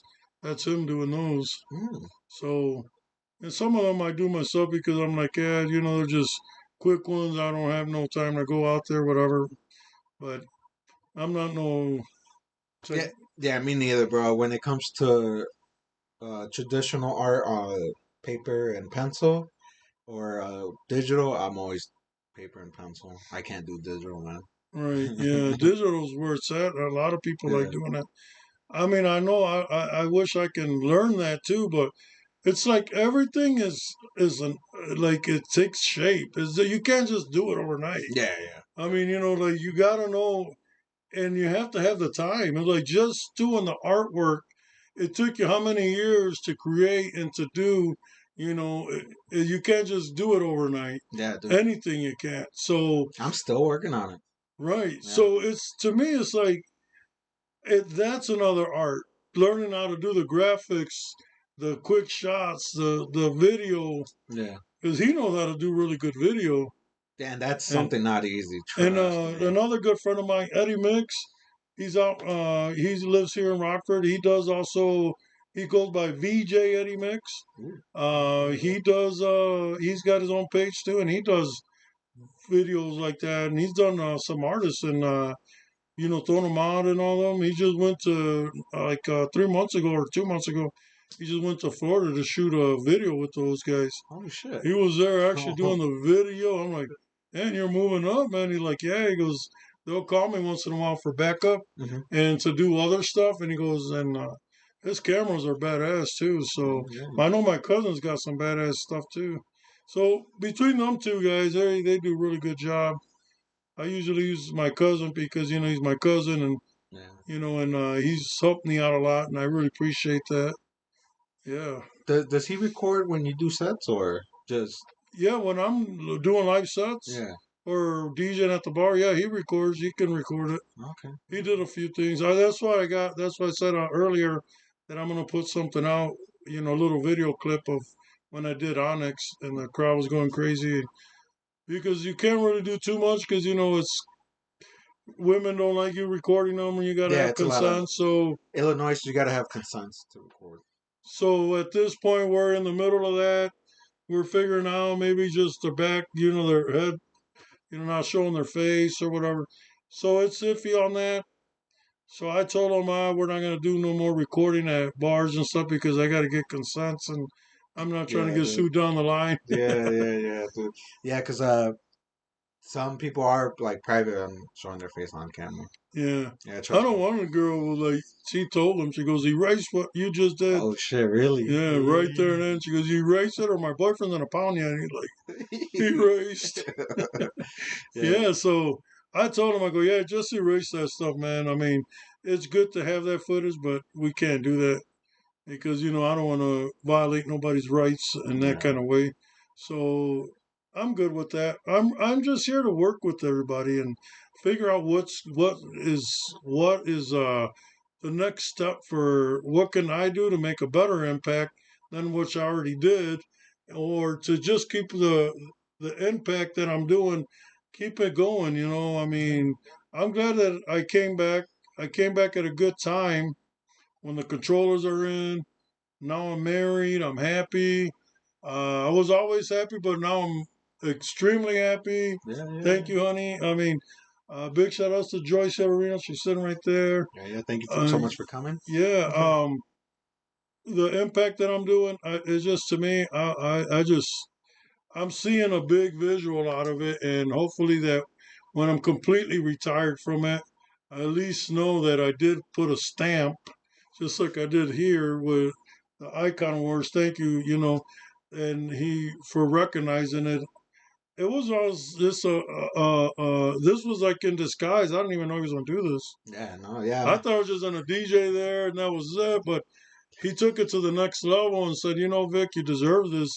That's why I want you there. And I'm like, I mean, I'm at all at that, man. You really set it off with that. I'm more than honored and happy. I mean, this guy, he did a lot, you know. Yeah, dude. Like, wait, did he tell you before you started DJing, or like right during the show or the event? He was like, "Oh, we have an award for Vic," and He kind of told me a heads up a oh, little bit okay. because he was like, I didn't want to just tell you, and Yeah, no, yeah, because it is something like, whoa, what's going on, I know, and I'm like, I didn't want this. You're putting me on, but I was like, oh man, by all means, I would love that. Yeah. You would have surprised me. I would act. I act surprised when he gave it to me, but I already knew it was coming. But I got more surprised. But he did do it in a. I didn't know when he was going to do it, and then he started giving all these awards, and I'm like, oh. And then he threw me in there. I'm like, oh, Yeah, I thought it yeah. was going to be the last one or something. But yeah, he went out on that one. I appreciate it. I know I never really got the recognition of DJing. I don't know if that's the right word, Mm. or recognize what is it? Recognition for Yeah. DJing here in the Rockford area because of all the years that I've done it. quinceañeras, bodas, and I really realized, yeah, it does make sense that I know I came back and nowadays a lot of people are looking for that.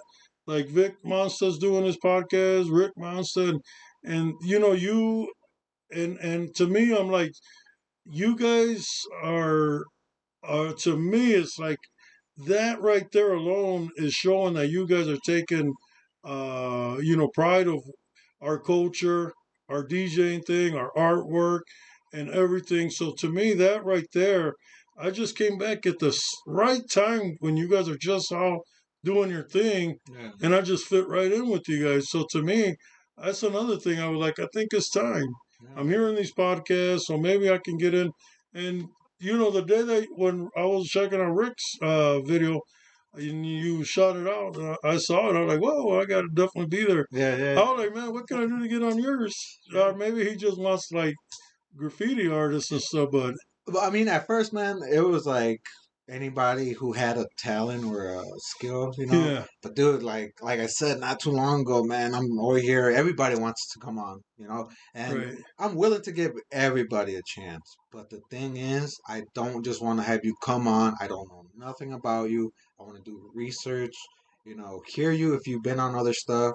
You know, like Rick's podcast.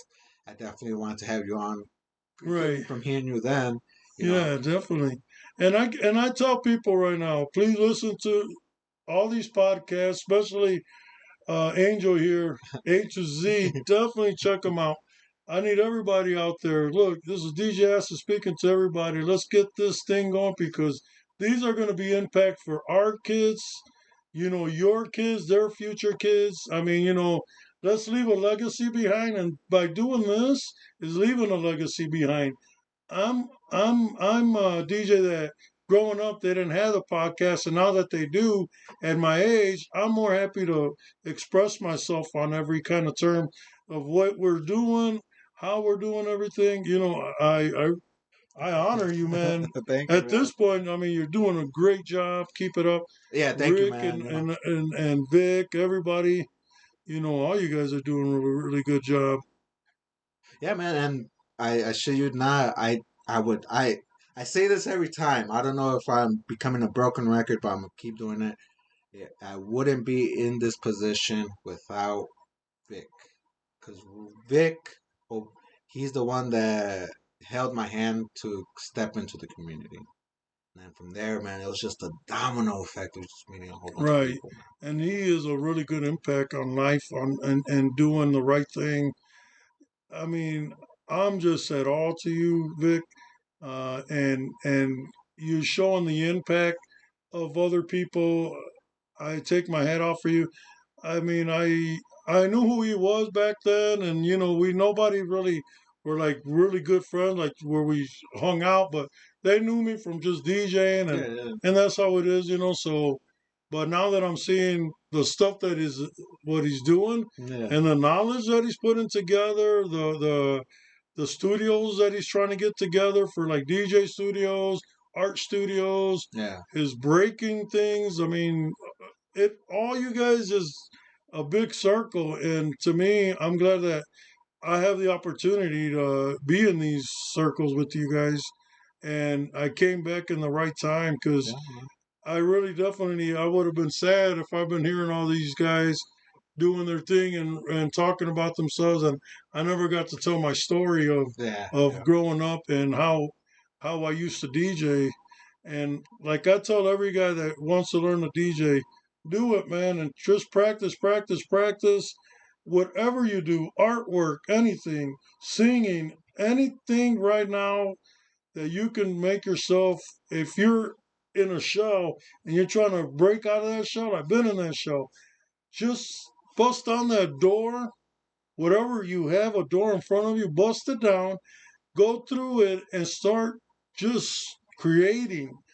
And the love attraction of what I call love attraction, it'll come back to you if you paint the picture in your mind and you think about it, or even if you paint it, or even if you just put it in your mind and you keep on thinking and thinking and thinking, it's gonna come to the love of attraction and you'll start becoming successful.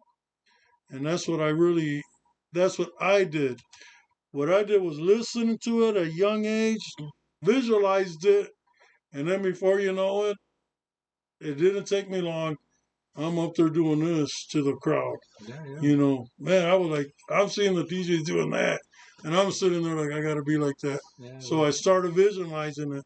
I started with no turntable, just at home, going like this, just walking the streets, going, and people were like, "What's this? What are you doing?" I'm like, "Oh no, I'm not. I don't have to wrestle or anything. I'm just doing that because I'm trying to visualize it. I'm gonna become a DJ." And then I visualized it, and I got the turntables. Yeah. I mean, they weren't the ones I really wanted, but eventually I ended up getting them. Yeah, but I mean, you got to start somewhere, and you got to start somewhere, man. And you can't always put a whole bunch of money into it. I always say start cheap, and if you really love it, go big. Exactly. Because I mean, all this stuff is not really that expensive, man. These are like $30 mics, Right. Because I don't want to waste $100 on mics. Right. If they do the job, to me, that's how I see equipment. If it does a job and it got done, Yeah. and I take care of it. The cheap stuff, you just got to take care of it. Oh yeah, yeah, The yeah. durable stuff that's very expensive, well, of course, you can bang it and, throw the speaker down the stairs and it still works. Yeah, The cheap stuff, I noticed if it fell over, the corner falls off. yeah. You're like, it's cheap. That's what happened to you recently, but I Yeah, glued it back on. yeah. This one fell, and there's already a dent in it. Yeah, so that's how things go. You definitely eventually are gonna. What I do is I would get something small. Don't go too crazy with it. Do a lot of research, and then if you like you said, if you really want to get into it, which is painting or something, and then buy the badass canvas, Yeah. the better paints, and then you're gonna start seeing your artwork take off. Oh yeah, yeah. Just like the DJ thing, which I kind of fell back because 10 years I just came back. I'm like, okay, I already know what I need: Yeah. speakers, subs, lights. But and then when they're like, yeah, well, now they got different types of action, like reading a crowd, it just doesn't come because to me, it took a while and it still takes a while. Sometimes I'm like, oh, they didn't like that song, but reading the crowd is just like, because I was asking you if you wanted to ever become a DJ, and you're like, you don't know if you can read the crowd. So Yeah. to a lot of the new DJs, don't get stressed over that. That comes into time. Perfect your mixing skills. Make sure that the skills are good, so other DJs are not looking at you like, that guy ain't that good. Yeah, yeah, yeah. So just before you even come out of the basement, practice, practice, practice. And then when you come out, and you're not with a mentor or somebody that's been experienced that can guide you through that, and you're doing this, I would take my time and do it slow. And yeah, definitely look at the equipment. You're gonna definitely want the expensive equipment. If you can't afford it, learn how to use the cheaper stuff. Just don't raise the volumes too loud, Yeah. and take care of it. Put it in covers because they get scratched easy. And you don't want to take a speaker at a wedding. Your your stuff's all scuffled up. Yeah. So that's why I put it in bags now and stuff. Back then, I used to throw my stuff, not like that, but Yeah. in the van, I'm like, all right, the speaker stands, put them in there because you're Yeah. tired, but now I put them in bags and put it away nice. Shit, I mean, I imagine back then, bro, everything was like it's twice as heavy now. Oh yeah, very heavy. They definitely need three people. I Yeah. can't do it myself with a bad back. I definitely have to have help. Yeah. That's another thing. I'm like, man, it's just I got to get the help. I got to get everything. So not that I'm and the way that I charge is a lot of people are getting offended by it, but like, man, he's charging too much. I mean, I know he's good, but they don't realize the work that we got to put into. I mean, yes, it's just a certain amount of hours, but the quality. Like I got my friend Daryl, he takes his time to reach out to these people and to give you a list of what you need to be done, Mm. because a lot of guys just throw the party and they don't care, which is okay, but at the same time, the way we charge is we're giving you what you deserve, and every penny that you're paying Yeah. is well worth it. So definitely I mean, just alone, you guys bringing your equipment and working with it, man. That should be yeah. like like a pretty penny right there, you know. Oh yeah, it's definitely it costs, and just taking the time out of your schedule and Yeah, on a Saturday night DJing and putting up with a lot of drunks. dude, that's another thing, man. Nobody can pay me enough to put up with a drunk, Oh man. man, Trust it's me, man. crazy. Yeah. But I the way I do it is I control the crowd. I know the music. It's funny because I can see a drunk guy coming mad, and I know exactly before he even comes up here. I got a Yeah. song that I'm playing. He turns around and goes the other way. He like he's playing my song. You see what I mean? Yeah, It's yeah, controlling the crowd. yeah. That's I true. like it. I'm like, come on, bring it on. Yeah, I'll get you going. yeah, I'm yeah, not. I'm just not a DJ. I call it. I call myself. I'm a performer. I perform on what I do. yeah, I feel like Elvis Presley when I'm up there, man. I yeah. mean, I'm just gonna take off scarves and give them out, which I can't do because my wife. I'm not gonna be doing that to the ladies. But I'm just saying that's the kind of concept. By looking at that, I'm like, yeah, it's just because they had the fire in them. Hmm.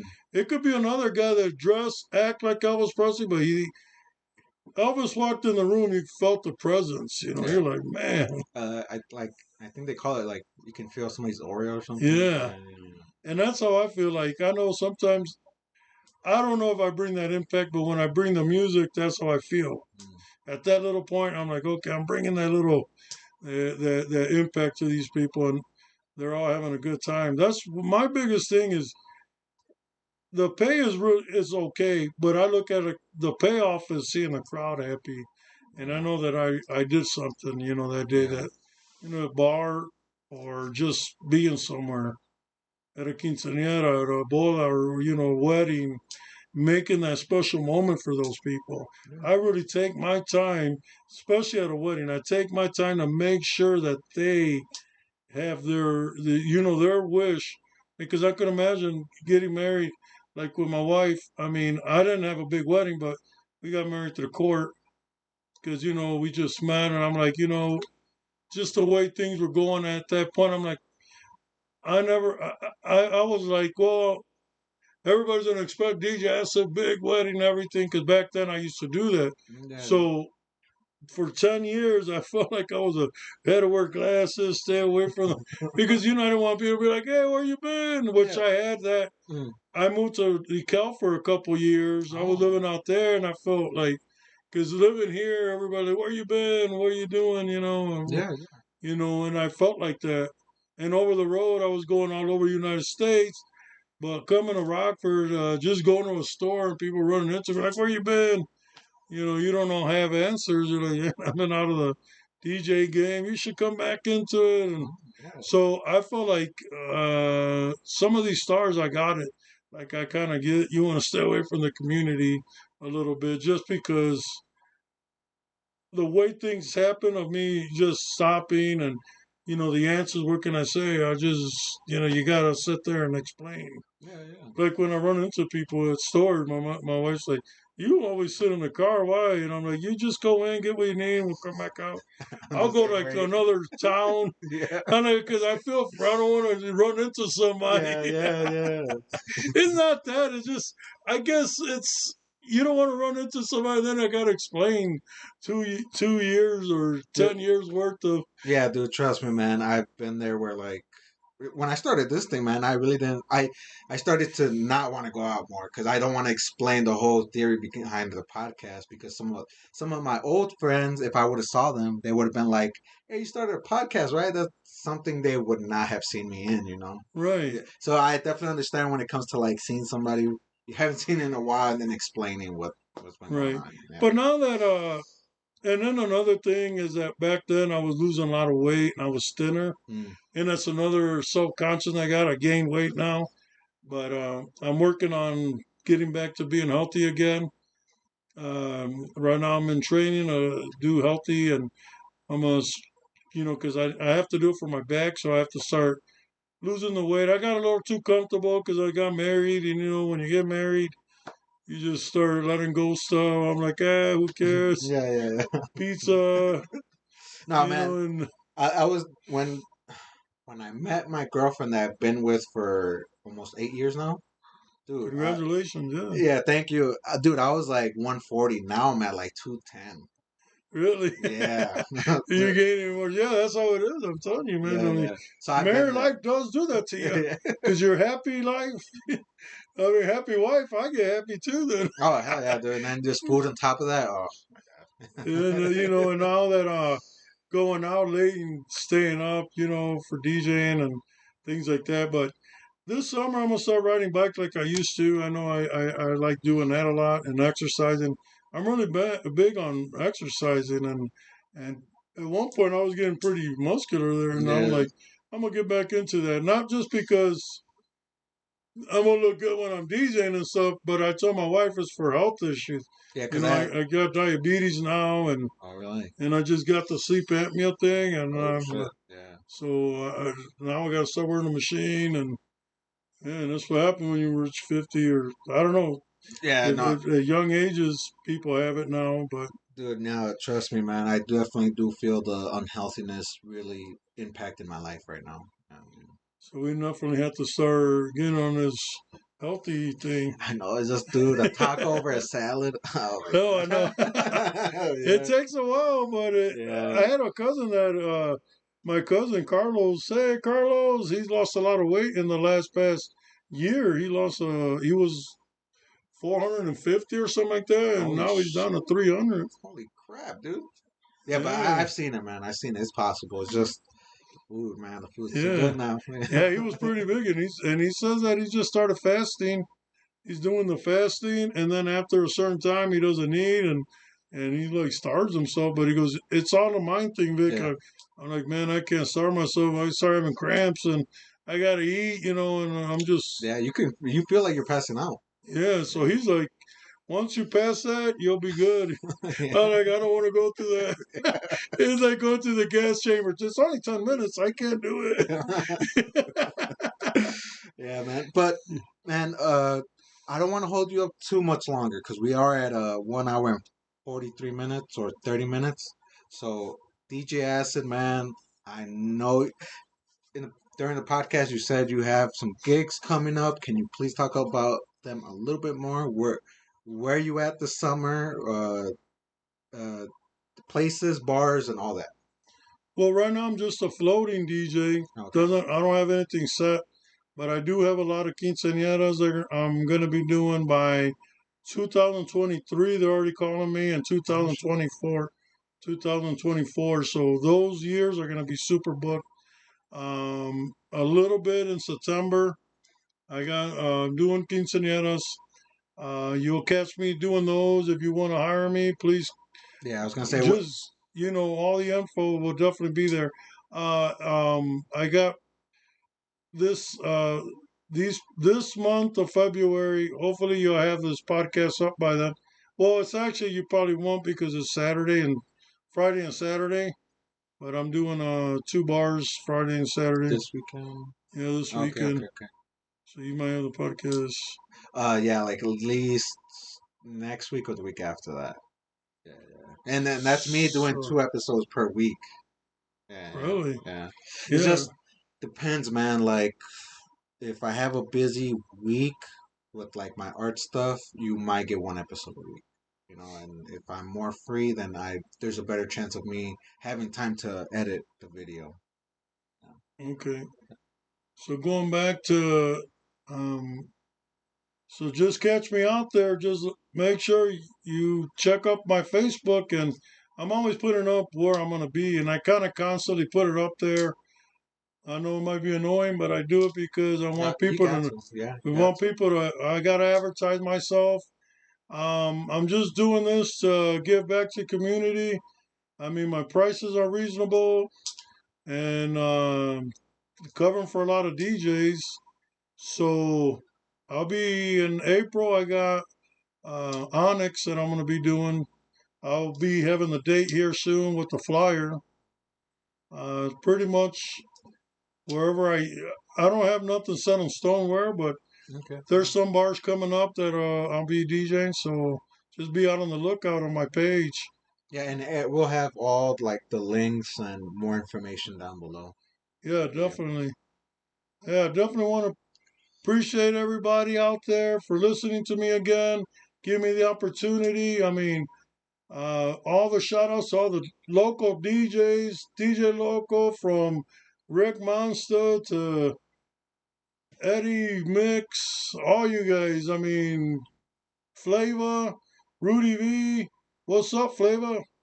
Rudy V. I mean, big shout outs to all you guys. The list just goes on. Josh Swan, we can't forget you. I know you're out there doing your thing, and this guy's been doing it for as long as I have.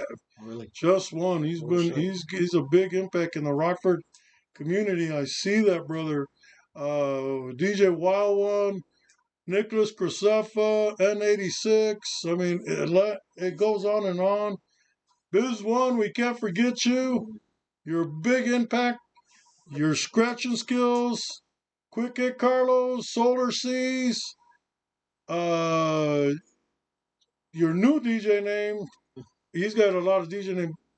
Keep up the scratching, brother. A lot of you guys in H Fresh, DJ Harlem, DJ Neil. And all these are all Rockford? Or? These are all guys. The guys that I just mentioned are DJs. Besides Rick and Vic Monstuff, those DJs that I just mentioned are DJs from back in my era. These guys are growing up, so these guys have the same impact. Yeah, yeah. Mario Two Hype, David Lopez, he goes by Sok One, you know, the graffiti guy. I don't know if you know him. Okay. Yeah. Swek One. Okay. There's a lot of DJs out there. Wild One, or no, not Wild One. DJ Will, can't forget you, brother. He's another guy that grew up in my era. He was helping me load up everything, you know. And for the new cats that are out there, DJ PDP, Jump Off. Yeah, I heard of Jump Off. Yeah, Jump Off. There's a lot of guys out there. DJ Silk, I know you DJ, all the DJ guys from Onyx and all the bar owners. Billy, I see you out there. Thank you for having the district and taking over. And rest in peace, your partner. And everybody out there that I can imagine. Hideout. Big shout outs to you guys, and just keep it rocking. We're gonna do this. Yeah, for sure, man. DJ Acid, man, thank you so much for coming, man. I always tell this to my guests. Obviously, if I didn't do too much of a horrible job, man, definitely come back, do round 2, 3, 4, and so on, man. Yeah, definitely. I hope I was waiting for that. I'm definitely coming back and doing it, and I really appreciate everything you're doing. Yeah. Like I said, really pay attention to this guy. He's coming up, and you know what? We're going to come back up here one of these days again. And when I have something else like a mix, when I come back with the mixes, I'll have mixes for you that I'll shoot you, and then we'll do a podcast for that. I want you to hear the mix, and then we'll talk about stuff about that. Yeah, dude, definitely, man. I would love to, man. Because wait, your mixes are usually old school.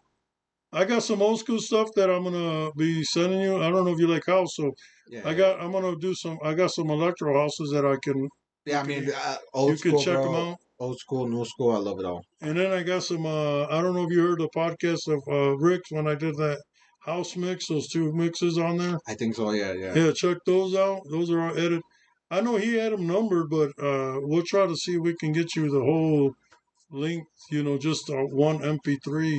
Okay. Yeah. Do you have things that you can put on your podcast or stuff like the mixes? Yeah, I could put some mixes. Yeah.